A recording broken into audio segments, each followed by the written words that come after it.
Capítulo 4. Meios navais, armas e táticas dos séculos XIV e XVIII. William Carmo César, capitão de mar e guerra, RAF, e professor de História Naval da Escola Naval. Modelo do galeão Golden Hind de Sir Francis Drake, autoria, Gastão Menescal Carneiro. Acervo da Diretoria do Patrimônio Histórico e Documentação da Marinha, DPHDM, Rio de Janeiro. As Caravelas dos Descobrimentos. A armada de Pedro Álvares Cabral, que em 22 de abril de 1500 descobriu a terra brasileira, suspendeu do rio Tejo com uma dezena de naus e 3 navios menores que, com muita verossimilhança, segundo Max Guedes, seriam caravelas. Mas, o que era a caravela, esse barco que se tornou um verdadeiro símbolo para os feitos portugueses no século XV? Teria sido a embarcação pioneira da Era da Vela, precursora, junto com a nau, do comércio marítimo, das navegações ultramarinas e das conquistas e controle dos mares? Na fase inicial dos descobrimentos, embarcações diversas de pequeno porte foram empregadas pelos lusitanos, entre as quais podemos destacar a barca, como a que Gil Eanes descobriu o Cabo Bojador em 1434, o barinel mediterrâneo, usado nas viagens para além do Bojador por determinação de D. Henrique, ambas em geral com um só mastro e vela retangular, e a Pescaresa, uma barca de menos de 15 metros de comprimento e vela latina triangular.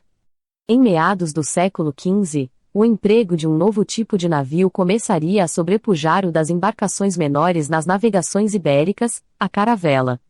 Embarcações de pequeno porte, 1. Pescaresa. Embarcações de pequeno porte, 2. Barinel mediterrâneo. Embarcações de pequeno porte, 3. Barca. Apesar de sua importância histórica, a caravela é menos conhecida que os navios nórdicos, como o Drakkar Viking ou a Coca medieval. Referências mais remotas sobre ela datam do século XIII, na Península Ibérica. Seu nome tem origem provável no Caravo Mourisco, embarcação destinada à pesca e ao comércio costeiro nas águas ibéricas e nas vizinhanças litorâneas do norte da África. Modelo de caravela, acervo da DPHDM. Inicialmente, foram utilizadas caravelas latinas, derivadas da barca pescaresa, com capacidade entre 50 e 100 tonéis, com cerca de 30 metros de comprimento e 8 metros de boca, como as que Bartolomeu Dias utilizou na histórica passagem do Cabo das Tormentas, em 1488. Mais tarde, perecia em naufrágio, quando incorporada à frota de Cabral, ironicamente na mesma área marítima. Esses navios chegaram a ser armados com até 3 mastros. Bartolomeu Dias, comandante de uma frota de 3 caravelas, percorreu a costa africana e dobrou o Cabo das Tormentas, depois chamado de Cabo da Boa Esperança. Descobriu, assim, a passagem do Atlântico para o Índico, 1487 a 1488. Faleceu em 1500. Quando a caravela que capitaneava integrava a armada de Pedro Álvares Cabral, naufragando nas tormentosas águas do Cabo. Autoria, desconhecida. Acervo da DPHDM. No início do século XVI, vieram as caravelas redondas, com maior porte, acima de 100 tonéis, 4 mastros, pano redondo no divante latino nos demais, castelos de popa e proa, também conhecidas como caravelas da armada. De capacidade de carga e atributos navais superiores, mas com as mesmas qualidades veleiras características das demais caravelas. Graças a atributos como velocidade e manobrabilidade, capacidade de navegar contra o vento e de operar em águas rasas, as caravelas, de um modo geral, começaram a ser integradas às frotas dos descobrimentos, desde a primeira metade dos 1400. Artilhadas, como ao tempo de D. João II, 1455 a 1495, que mandou colocar canhões a bordo, elas tornaram-se efetivo instrumento de guerra, acumulando tarefas de patrulha naval, interdição de área marítima, escolta de comboios e reconhecimento, navegando em águas distantes, como nas frotas portuguesas de Cabral e de Vasco da Gama ou nas espanholas de Colombo e de Fernão de Magalhães. No reinado de D. Manuel, 1495 a 1521, esse novo e especial tipo de navio tornou-se objeto de segredo de Estado, cuja construção e venda para o estrangeiro foram restringidas por ordem daquele monarca.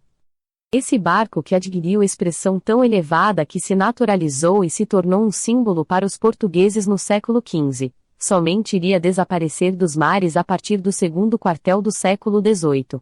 Poucas vezes se deve ter ficado a dever tanto a um único tipo de navio. Naus e galeões. A necessidade de carregar grande volume de mercadorias e transportar um grande número de pessoas, em cruzeiros distantes e de longa duração, como nas viagens à longínqua Índia, fez surgir a nau, navio mais robusto que a caravela. Com capacidade inicial entre 100 e 200 tonéis, o esteio da extraordinária expansão da civilização mediterrânea no mundo.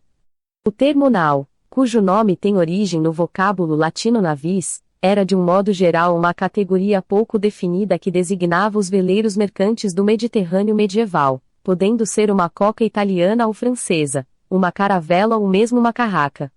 Modelo de nau, acervo da DPHDM. Protótipo do navio de alto bordo. Na segunda metade do século XV já existiam naus armadas com 3 mastros, sendo 2 com velas redondas e um com latina, e castelos já integrados à estrutura do casco, com 1 e 2 cobertas e deslocamentos entre 300 e 700 tonéis. A partir das caravelas e das naus ibéricas, os navios à vela sofreram grandes transformações. A mastreação foi a responsável pelo maior avanço, progredindo do mastro simples para os múltiplos mastros, arvorando velas retangulares e latinas. Evoluiu-se para o galeão que, nos séculos XVI e XVII, tornou-se um navio legendário de extraordinário armamento e manobra ligeira que podia servir simultaneamente como mortífero navio de guerra e eficaz navio mercante. O termo galeão foi provavelmente oriundo do galeone, embarcação de grande porte, a remo, utilizada no Mediterrâneo pelos venezianos. Entretanto, a semelhança da nau, a origem e o desenvolvimento do galeão como navio à vela não são muito precisos. Embarcações assim denominadas foram utilizadas no litoral sul e sudeste da Península Ibérica, ainda no século XIII. E galeões multimastreados foram encontrados tanto na Itália como na Espanha antes dos 1530. Modelo de galeão, acervo da DPHDM. Galeões clássicos, geralmente, tinham 2 cobertas corridas e um castelo de proa mais baixo e menor do que o de popa, eram dotados de 3 a 4 mastros, o de vante e o principal com velas retangulares, e os 2 de mezena com pano latino. Além do gurupés avante no bico de proa, com vela trapezoidal, o que dava ao galeão um perfil estrutural próprio, decrescente. O galeão se tornou o navio básico das marinhas ibéricas nas fases de conquistas e de exploração das terras descobertas além-mar. Os portugueses destinando-o prioritariamente para a guerra, enquanto navios maiores eram utilizados para o comércio. Os espanhóis empregando-os tanto para a guerra como para o transporte de cargas.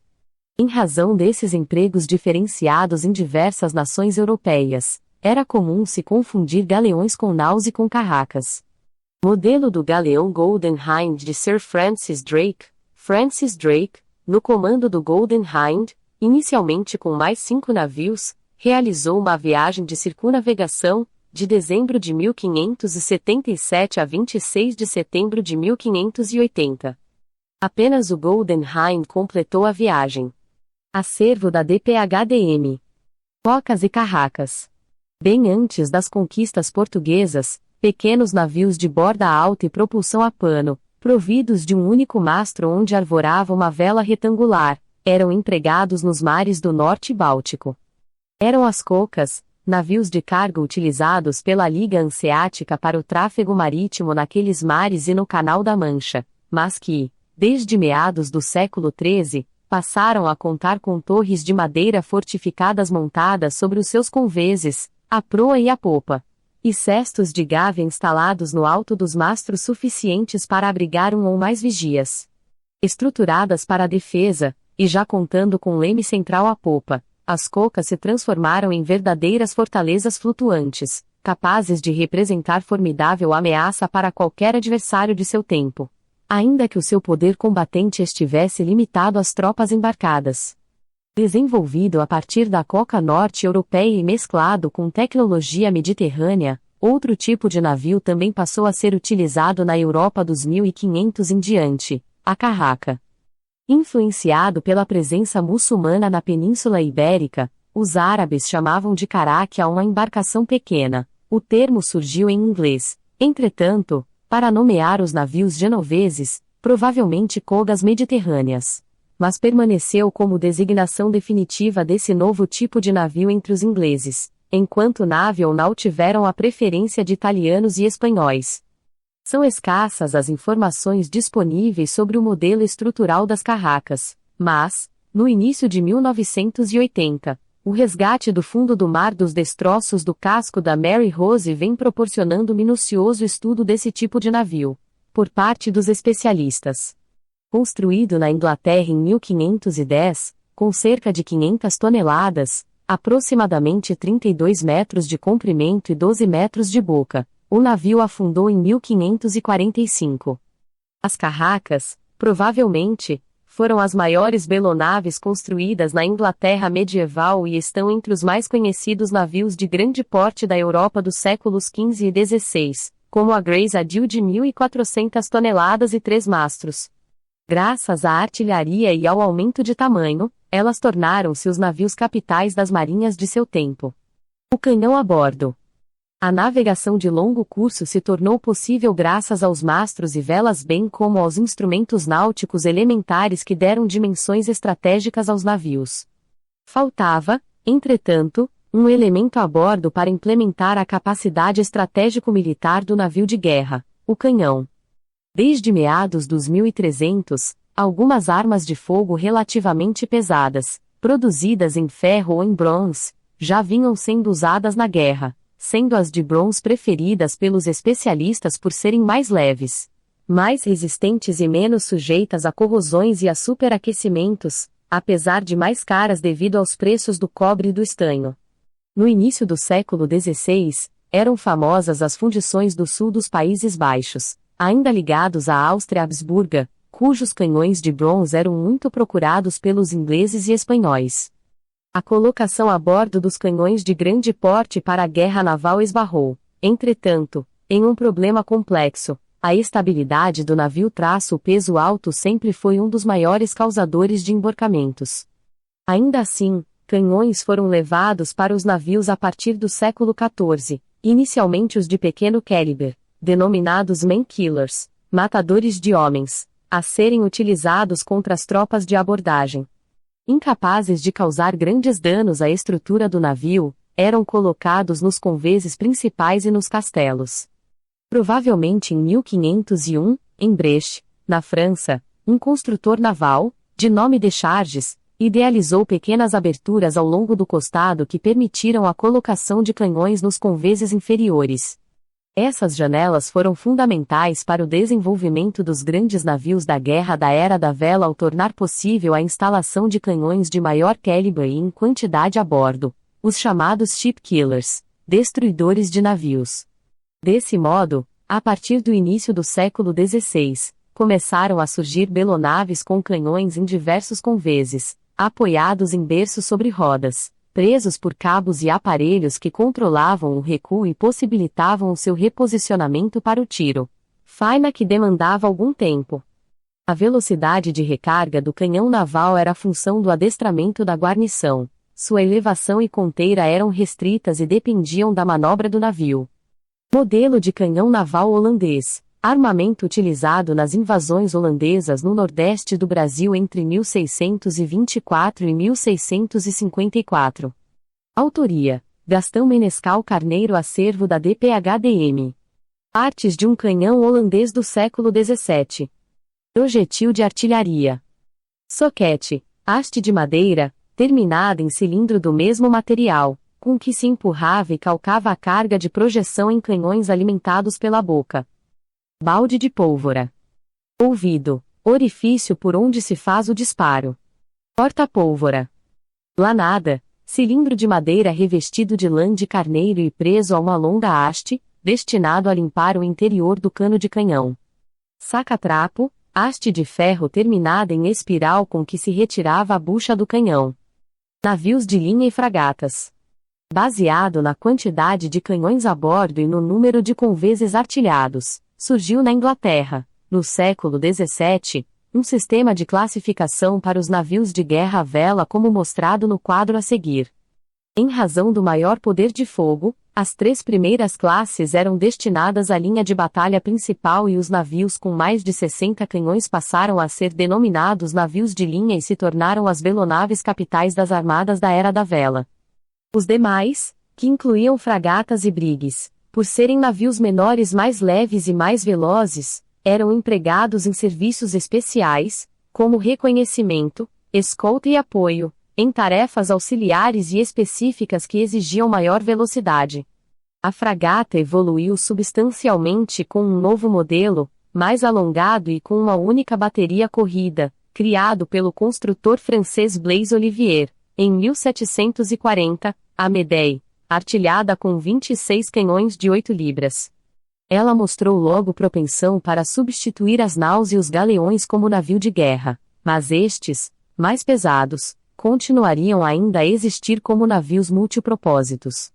A primeira esquadra de nossa marinha, formada por ocasião da independência, em 1822, teve entre seus navios principais a nau Pedro I, com 74 canhões, e a fragata Niterói, artilhada com 40 canhões. Táticas de engajamento, da abordagem à linha de batalha. A artilharia a bordo, com canhões de grosso calibre em vários conveses, influenciou as táticas navais e a maneira como passaram a operar os navios por ocasião das batalhas, como veremos a seguir. Do tempo das galeras a remo e armadas com esporão à proa aos primórdios das belonaves à vela e de borda alta, as tropas embarcadas com seu armamento individual constituíram um poder combatente dos navios de guerra. A abordagem seguida da luta corpo a corpo nos conveses foi a característica predominante dos engajamentos navais ao longo dos mais de 2000 anos que separam a Batalha de Salamina, 480 a. C. Na Guerra Greco-Pérsica, da Batalha de Sluis, 1340, na Guerra dos 100 Anos, período durante o qual as belonaves não passaram de simples plataformas de homens. A introdução do canhão a bordo trouxe novas perspectivas ao combate naval, especialmente devido ao aumento do poder de fogo do canhão. O maior alcance e capacidade de destruição da artilharia naval proporcionou uma abertura gradativa na distância de engajamento. Um canhão de 42 libras tinha, por exemplo, um alcance máximo de 1.600 jardas e um alcance eficaz de cerca de 800 jardas. Faz-se oportuno aqui registrar que o calibre do canhão não era em milímetro ou polegada como hoje em dia, mas correspondia ao peso de seu projétil em libras, uma libra equivalendo a 0,45 kg. Em 1588, durante a campanha da Armada Espanhola no Canal da Mancha, na tentativa de invasão da Inglaterra pelos espanhóis, o engajamento foi decidido pelas forças inglesas, pioneiramente em uma batalha naval, com o emprego da artilharia, ainda que a abordagem tivesse a preferência dos espanhóis. Apesar disso, a tática da abordagem não desapareceu por completo, pois o apresamento de embarcações ou a pilhagem de suas cargas continuou a exigi-la. Com os canhões distribuídos pelos vários conveses e dispostos pelas bordas, a bordada passou a ser a essência do poder de fogo das belonaves. Dessa maneira, a direção do ataque passou a ser o través, ou seja, perpendicular ao rumo do navio e, consequentemente, a formatura predominante passou a ser a linha de fila, ou seja, a coluna.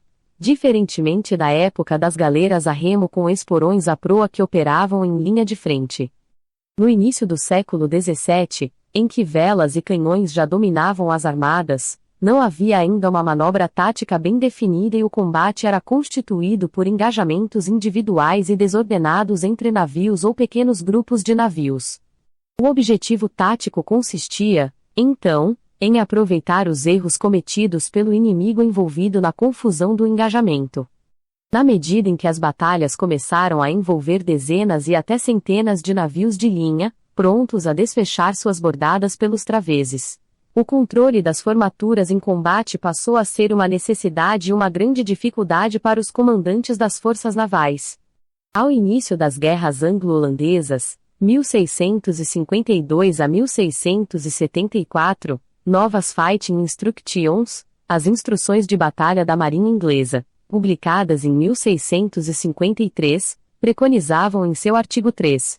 Todos os navios de qualquer esquadrão devem esforçar-se para manter-se na linha com o líder. Confirmava-se a coluna como formatura básica e a necessidade da permanência dos navios em formatura. Mas, na era da vela, as dificuldades naturais para se manter e controlar os navios em seus postos eram agravadas por fatores como a heterogeneidade dos meios integrantes das forças, o precário sistema de comunicações entre navios baseado em sinais por bandeiras, lanternas luminosas e códigos pouco flexíveis e, até mesmo, a existência de oficiais com pouca ou quase nenhuma experiência nas lides marinheiras. Muitas vezes, por questões políticas, nobres e pessoas comuns, apenas especializados na guerra terrestre, eram designados chefes navais. Isto ocorreu na Marinha Inglesa, quando Cromwell nomeou oficiais oriundos do exército, como Robert Blake e George Monk, generais Atsea, por suspeitar do monarquismo entre seus oficiais de marinha.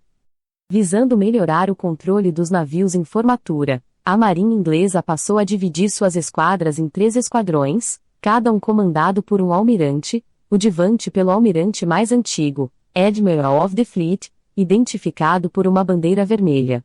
O do meio por um vice-almirante, vice-admiral, identificado por uma bandeira branca, e o de ré pelo contra-almirante, rear-admiral, o mais moderno, identificado por uma bandeira azul. Esquema da Batalha de Trafalgar. Posição aproximada das esquadras, ao meio-dia, quando o HMS Royal Sovereign iniciava o corte da linha franco-espanhola. Para a realização do engajamento entre forças, o tiro de bordada levou à prática de se posicionar a coluna atacante paralela à coluna inimiga. A necessidade de se controlar os navios na formatura durante o combate exigia à época, como já mencionado, uma rigidez doutrinária que aos comandantes de navios era impedido o abandono de sua coluna ou linha de batalha, sob pena de responder a conselho de guerra.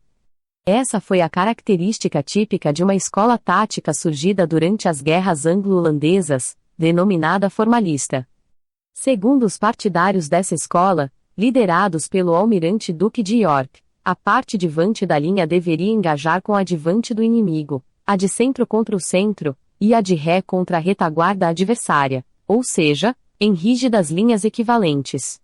Segundo o historiador norte-americano especializado em guerra naval, Clark G. Reynolds, por ocasião da Segunda Guerra Anglo-Holandesa, 1665 a 67, o comandante naval holandês, de Ruyter, adotou o sistema inglês de dividir sua linha de fila em 3 esquadrões, mas com uma importante modificação tática na hora do engajamento. Em vez de empregar a tradicional linha equivalente, procurou concentrar sua força sobre parte da linha inimiga, tentando fragmentá-la ou ainda envolvê-la pelos 2 bordos. Estava ele utilizando a nova tática denominada meleísta, do francês mêlée, associada à confusão criada no âmbito do inimigo, não tão presa a essa rigidez da manutenção da linha equivalente durante o engajamento. Mais ofensiva, em situações favoráveis, ela preconizava a liberdade de ação de comandantes para deixar a linha e concentrar fogo sobre um ponto decisivo do inimigo. Essa concentração era possível, por exemplo, rompendo-se a formatura inimiga, envolvendo e isolando parte de seus navios quando oportuno. A Batalha de 4 Dias, um dos combates da Segunda Guerra Anglo-Holandesa, travada entre a República dos Países Baixos e o Reino da Inglaterra de março de 1665 a julho de 1667. Autoria: Abraham Stork, acervo da National Maritime Museum, Greenwich, Inglaterra. A escola formalista mais conservadora e cautelosa acabou por predominar ao final dos conflitos anglo-holandeses. Já a meleísta, mais ofensiva e agressiva, surgida como contrapartida à primeira, viria a tomar mais força nas batalhas ocorridas no século XVIII e início do XIX, durante as guerras entre Inglaterra e a França. Ela teve no almirante Horácio Nelson, o insigne herói da Marinha Real Britânica, um dos seus grandes adeptos, que investia sobre o inimigo já com 2 colunas visando o rompimento de sua formatura, como fez na Batalha de Trafalgar, em 1805. Almirante Horácio Nelson, Autoria: Lemuel Francis Abbott. Acervo da National Maritime Museum, Greenwich, Inglaterra. As manobras relacionadas ao combate incluíam, normalmente, uma fase de aproximação e uma de posicionamento final para o engajamento. O domínio do vento com um consequente posicionamento vantajoso para o combate passou a ser a meta perseguida por qualquer comandante que almejasse a vitória no mar. Essas manobras, bem como aquelas necessárias à manutenção do navio na linha de fila, para serem bem executadas, exigiam por parte das tripulações, além do conhecimento das qualidades marinheiras do navio, uma adequada habilidade em manobras a pano. Uma questão interessante passou, então, a envolver os engajamentos entre forças navais à época dos navios de linha, atacar a força inimiga por barlavento ou por sotavento? À medida que os comandantes foram constatando que os efeitos do vento sobre as manobras de suas forças navais, por ocasião dos engajamentos, podiam lhe ser favoráveis, eles passaram a procurar o posicionamento mais vantajoso em relação à linha do vento e à formação inimiga. Foram, assim, surgindo as manobras táticas das esquadras à época da vela. Uma investida por barlavento, ou seja, pelo bordo por onde entra o vento, podia trazer para a coluna atacante, por exemplo, algumas das seguintes vantagens: controle e manutenção da distância adequada em relação à força inimiga posicionada a sotavento, projeção da fumaça, oriunda do fogo de bordada, sobre a coluna adversária ofuscando-lhe a visada, e o sombreamento da formatura inimiga em relação à linha do vento dificultando-lhe a manobra. Por outro lado, uma força naval posicionada a sotavento, isto é, pelo bordo por onde sai o vento, podia ter facilitado a sua retirada de combate caso não desejasse engajar. Considerando, ainda, que era comum os navios adquirirem bandas sob a influência do vento, isto é, inclinar-se para sotavento, como os canhões tinham pouca margem de manobra de elevação e de conteira, os disparos pelo bordo de sotavento do navio atirador tendiam a ter trajetória baixa indo em direção ao costado inimigo, enquanto os disparados pelo bordo oposto, barlavento, tendiam em ser mais elevados atingindo mais facilmente a mastreação. De um modo geral, possuir o vento, ou seja, toma-lo ao inimigo, posicionando-se a barlavento, passou a ser a manobra perseguida pela maioria dos comandantes ofensivos. A navegação ao tempo dos navios à vela. Como vimos, velas e canhões deram dimensões estratégicas aos navios. Torna-se então oportuna uma abordagem acerca dos métodos de navegação que permitiram esses longos deslocamentos estratégicos através de mares nunca antes navegados. A meu juízo, dois elementos básicos contribuíram para tornar possível o desbravamento de mares e oceanos distantes: o conhecimento dos regimes de ventos e correntes e o domínio de alguns instrumentos náuticos elementares, mas essenciais. O método primordial que conduziu os descobridores, primeiro através do Atlântico, foi a navegação estimada, ou seja, a determinação da posição de seus navios baseada no registro das velocidades e das direções que eles aproavam. A velocidade era inicialmente estimada pela observação do deslocamento de algas e destroços ao longo do costado até que fossem deixados pela popa. Ao final do século XVI, passou-se a contar com a linha de barca, um pedaço de madeira amarrado à extremidade de uma corda cheia de nós que era jogado ao mar, a quantidade de nós que passava pelos dedos e o tempo decorrido permitiam o cálculo da velocidade, em nós. O rumo era dado pela agulha de marear. Inventada séculos atrás pelos chineses, a agulha magnética foi o instrumento náutico mais confiável disponível a bordo, possivelmente desde o final do século XIII. Atribui-se o aperfeiçoamento desse instrumento indicador de direções náuticas ao navegador Flávio Gioia, natural de Amalfi, responsável pela colocação da agulha magnética em um compartimento, a bússola. Dotado com uma placa circular com uma rosa dos ventos e uma divisão de 360 graus. À medida que foram sendo introduzidos a bordo novos instrumentos, a partir da segunda metade do século XV, primeiramente o astrolábio e o quadrante comum, vara de cruz, e, posteriormente, a balestilha e o quadrante náutico, estes mais adequados às grandes navegações. Tornou-se possível e prático a observação e medida da distância angular entre o horizonte e os astros, como o Sol e a estrela polar. Dessa forma, os navegantes passaram a poder obter a latitude, ou seja, a distância em que seu navio se encontrava em relação à linha do Equador, para o norte ou para o sul. Mas, para isso, além das observações astronômicas, era necessário manusear as tábuas náuticas e, ainda, efetuar os cálculos pertinentes, tarefa não muito fácil para a maioria dos marinheiros de então. A combinação da latitude com a estima de rumos e velocidades conduziu os navegadores ao longo dos oceanos desde o início do século XVI até praticamente meados do século XVIII. Até então, a ampulheta, de hora inteira e de meia hora, era o básico e impreciso instrumento de que dispunham os navegadores para a medição do tempo a bordo. Esse era o grande empecilho à obtenção da longitude no mar, ou seja, a distância leste-oeste entre o meridiano do navio e um meridiano de referência, cujo cálculo depende fundamentalmente do conhecimento da hora exata. O desenvolvimento de um cronômetro náutico, preciso e adequado às duras condições enfrentadas por um navio no mar, somente se deu em 1759, quando John Harrison, 1693 a 1776, apresentou ao Comitê de Longitude do Parlamento Inglês o seu cronômetro no 4, testado e aprovado em viagem de vários meses. O desconhecimento da declinação magnética, ou seja, as diferenças variáveis entre o norte geográfico verdadeiro da Terra e o norte magnético para o qual é atraída a agulha, entretanto, foi por muito tempo um fator de erro considerável. Somente a partir da segunda metade do século XVIII começaram a ser elaboradas cartas com dados precisos desses desvios ao redor da Terra. Os cálculos da latitude e da longitude finalmente possibilitaram a obtenção de uma posição precisa do navio no mar.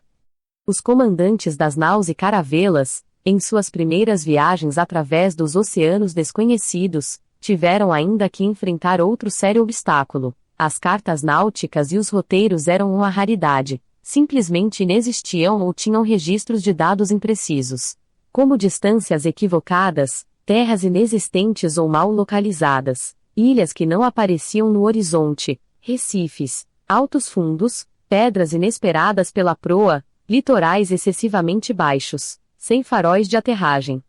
Tudo isso contribuía para o mau posicionamento do navio, que não poucas vezes passava ao largo de seu pretenso destino.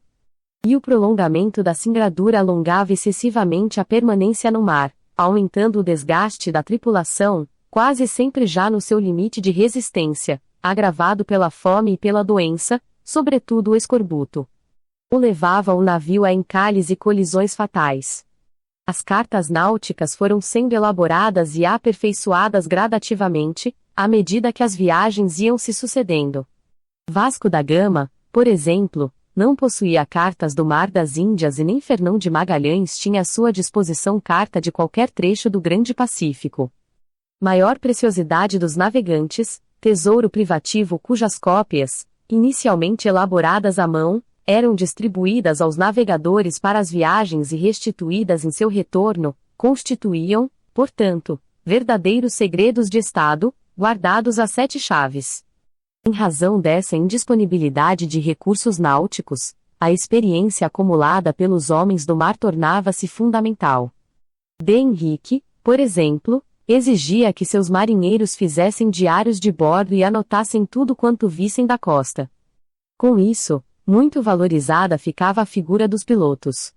Daí a importância do embarque do árabe Ibn Majid na frota de Vasco da Gama para sua histórica travessia do Índico, e do português Nuno Silva na frota de Drake, por ocasião da primeira singradura de seus navios através do Atlântico Sul, pouco conhecido pelos ingleses.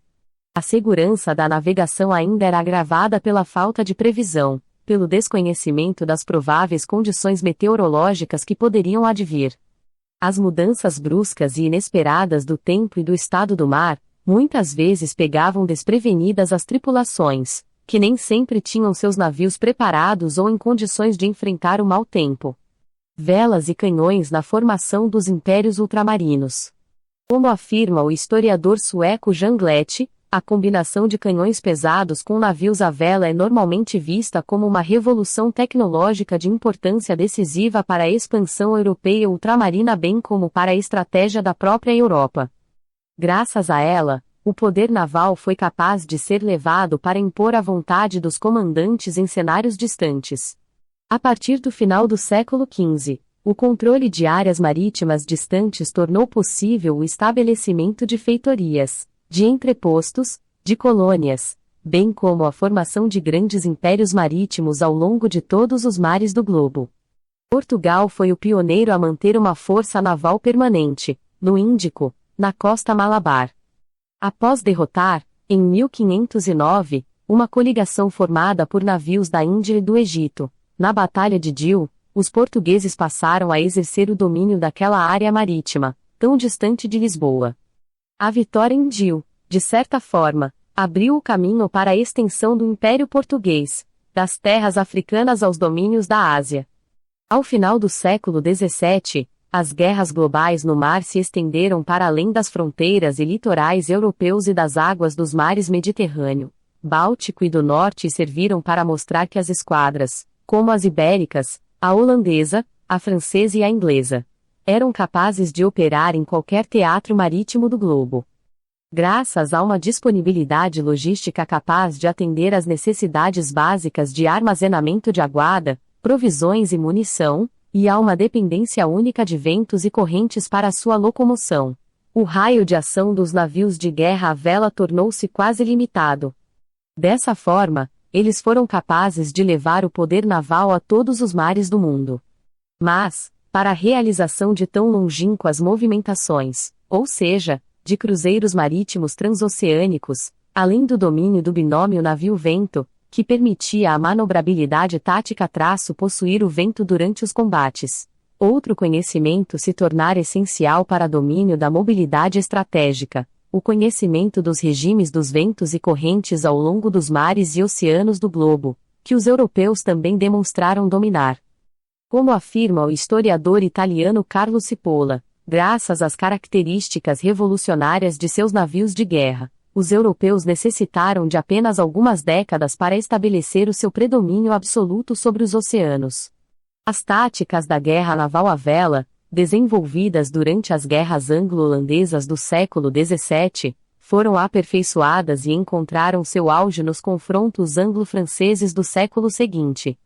A partir daí, parafraseando ainda Cipolla, a Revolução Industrial chegaria para dar grande novo ímpeto à expansão europeia, fornecendo armas mais poderosas e técnicas eficazes para dominar as forças adversas da natureza, mas também a oportunidade à Europa industrial de subjugar economias não industrializadas.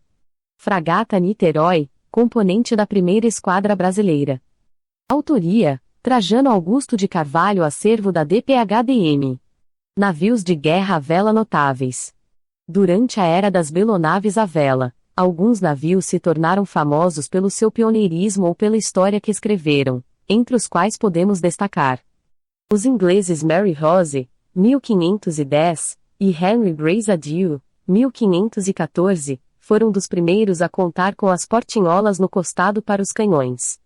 O Mary Rose, uma carraca comissionada em 1511 e modernizado em 1536, curiosamente carregava a bordo canhões leves nos castelos, alguns voltados para dentro do navio, e outros mais pesados nos costados, além de armas de infantaria, como lanças, arcos e flechas, devendo ter sido empregado tanto em combates à distância como em abordagens. Em julho de 1545, ele afundou próximo ao Solent, ao largo de Portsmouth, possivelmente em razão de fortes ventos que fizeram embarcar água a bordo através de algumas das portinholas de canhão, deixadas abertas em conveses inferiores. Destroços da estrutura e material de bordo, inclusive alguns armamentos, foram resgatados no início dos anos 1980, e hoje estão conservados em um museu localizado nas docas históricas de Portsmouth, Inglaterra. O Vasa, lançado em 1628, na Suécia, um dos maiores de sua época com 1.200 toneladas de deslocamento, 70 metros de comprimento e quase 12 metros de boca, com 2 conveses artilhados e cerca de 70 canhões, dentre os quais alguns de 48 libras. Com uma história curta e trágica esse navio de guerra naufragou logo em sua primeira saída. Ainda no porto de Estocolmo e pode ser considerado como uma belonave de transição para o moderno navio de linha. Depois de permanecer por mais de 3 séculos no fundo da baía, o Vasa foi posto a reflutuar em 1961. Desde então, ele pode ser visto, primeiro em uma estrutura temporária e, finalmente, a partir de 1990, em uma doca seca no moderno Museu Vasa, na capital sueca. O Sovereign of the Seas, lançado na Inglaterra menos de uma década depois do Vasa, foi um dos primeiros navios de linha verdadeiros, com 3 conveses e cerca de 100 canhões. O Zeven Provinciën, da Holanda, à época das guerras com a Inglaterra na segunda metade do século XVII, novo capitania-almirante de Ruyter, em 1666, que levava a bordo 80 canhões. A Victory, a mais famosa belonave inglesa, lançada na segunda metade do século XVIII, em 1765, e comissionada em 1778. Com 3.500 toneladas, 56,7 metros de comprimento e 15,8 metros de boca e armada com 104 canhões em 3 conveses, ela se imortalizaria, 40 anos após o seu lançamento, como capitania do almirante Nelson na Batalha de Trafalgar, em 1805. A Victory, ainda hoje preservada, pode ser visitada e percorrida, em todo o seu esplendor, também nas docas históricas de Portsmouth. A nau Pedro I, ex-Martins de Freitas, remanescente da Armada Portuguesa, com 74 canhões, foi o único navio de linha incorporado em 1822 na recém-formada Esquadra Imperial da Independência. Exerceu papel de grande relevância para a história naval brasileira como capitania do almirante Thomas Cochane, ao contribuir fundamentalmente para a consolidação da independência e para a manutenção da unidade nacional.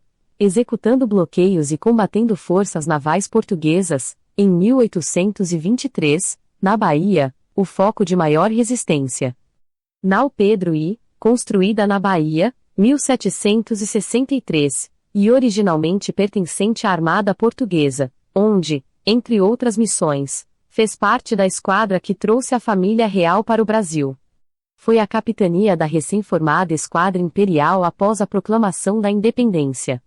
Autoria: Eduardo de Martino Acervo da DPHDM. A fragata Niterói, ex-sucesso, com 40 canhões, também componente de nossa primeira esquadra. Sob o comando de John Taylor e levando a bordo o então voluntário Joaquim Marques Lisboa, futuro Marquês de Tamandaré e patrono de nossa marinha, a Niterói inscreveu o seu nome no rol dos notáveis de nossa armada. Em missão transformada na epopeia mais bela e na página mais transbordante de arrojo épico escrita pela nossa marinha à vela, a implacável perseguição à furtiva esquadra portuguesa do litoral baiano até a foz do Rio Tejo, com duração de 4 meses. Os caravelões brasileiros.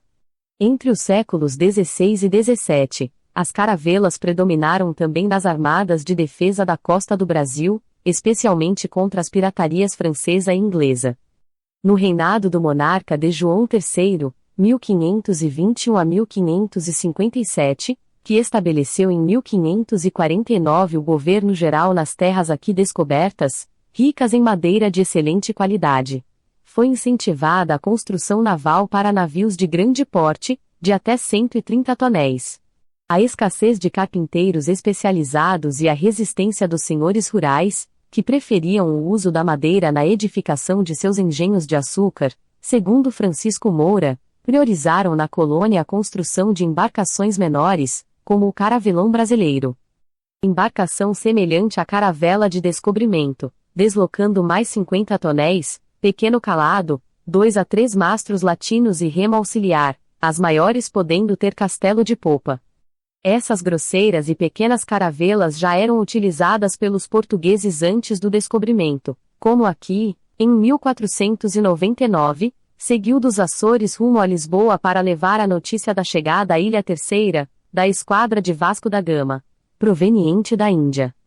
Também conhecido como barco latino, barco da costa ou até mesmo caravela pequena, era o tipo de navio adequado às condições de navegabilidade do nosso litoral de águas calmas e, portanto, mais usado no início da colonização, tendo sido empregado no Brasil pelo menos até meados do século XVII.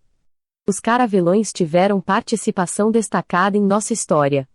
Há relatos de sua presença nos seguintes episódios: Expedição de Mendes Sá contra os franceses no Rio de Janeiro, em 1560, que conquistou o Forte Coligny na Baía de Guanabara, hoje ilha de Vila-Gagnon, sede de nossa escola naval.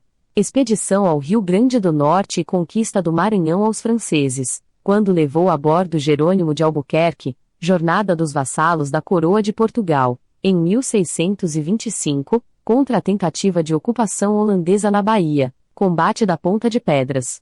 Em 1640, contra os holandeses, e no da Prata e no litoral sul argentino, no comércio da prata contrabandeada do Peru, entre Buenos Aires, Bahia e Angola, que levaram os caravelões brasileiros a investirem muitas vezes o grande oceano rumo à costa africana.